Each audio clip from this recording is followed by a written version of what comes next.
tell me. Remember, just a couple minutes ago, you were like, I already know how to use an iPad. Listen, this is all Hi, about my name is teaching Matt teachers Wyman. how to use Here's a iPads. video about a project that can redefine learning. It takes teaching narrative writing to a whole new level using technology. Students will create their own slideshows within the Google Slides app. The slides will contain hyperlinks that move the user around, making the reading process interactive. If you like this project and would like to get more creative ideas, check out my blog, thecaptainofclass.com. Thanks, and enjoy. Who remembers the Choose Your Own Adventure series? The books have gone out of vogue. For a few years now, I've wanted to use Google Slides to make one of these adventures. Finally, I have the tools to make this happen. Students are going to create a new Google slideshow through the Google Slides app. After naming the slideshow, they'll pick a theme, which should only take a couple seconds. Then they're ready to start adding slides. Now before this, I recommend using a paper graphic organizer to plan out the work. What slides are going to be created, what numbers the slides are going to be, and keeping everything organized. This video is meant to show you how to do all of this from scratch.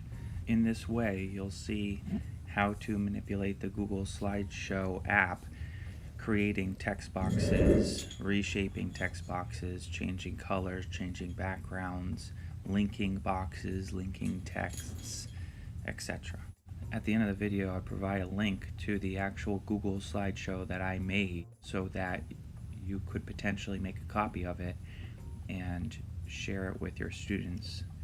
Then they can just change the text, fill in the blanks, and they'll have their own Choose Your Own Adventure Google Slideshow.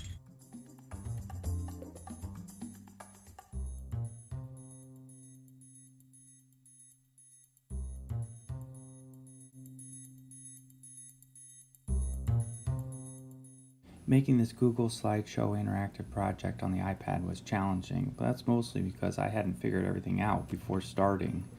Here's a list of things that'll help make it a little easier for you. Tricks of the trade. 1. Plan on paper. That way you can have the paper right next to you while you're working on the iPad. Make a prototype that is going to be your main slide. That way you can copy and paste it a million times and it's just the way you want it. Any links that you're going to want on your main slide, like every single slide, make it in your prototype. I accidentally thought of the idea of having a back to the beginning box after having copied and worked on all my slides. So I had to make that same box on every single one. Luckily I did have the foresight to copy one of them and paste it on each slide, but it was still a hassle. Choose fonts and colors and instructions that you're going to want on every slide. Put them in your prototype. Then copy the prototype slide and paste it. Title each slide. Now this you should do on your planning paper so that you are keeping everything straight. It was much easier for me to be able to look at my paper with all the titles on it. And on my planning paper I numbered each slide, and it was the exact number that was in my slideshow. When you go to hyperlink things, it's easiest to see the title of the slide rather than the number. That way you're keeping everything straight, especially when you're working with a narrative. And then do a dress rehearsal. But where was the instructor? Who was supposed to teach everyone how to transform their instruction? The teacher wasn't there. Okay, now you get to choose what you think happens next. What do you think is going to happen? They're going to find the teacher. They're going to look for it. You think so? Well, this says, behind the teacher's desk, the chair began to move.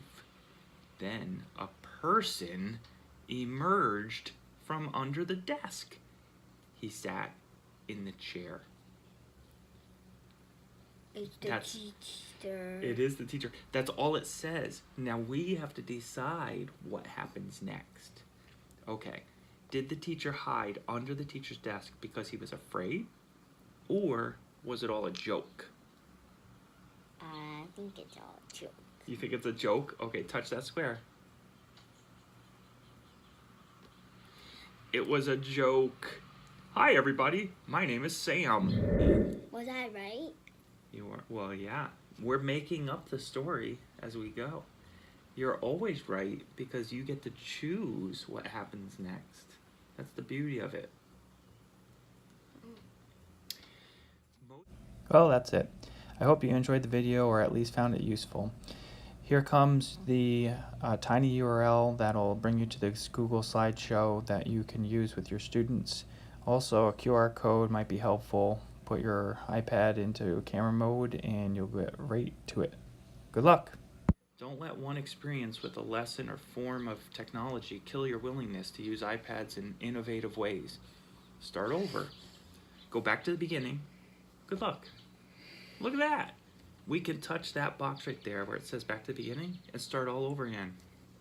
This is the beginning of the story. And then we can make a new story. That's right.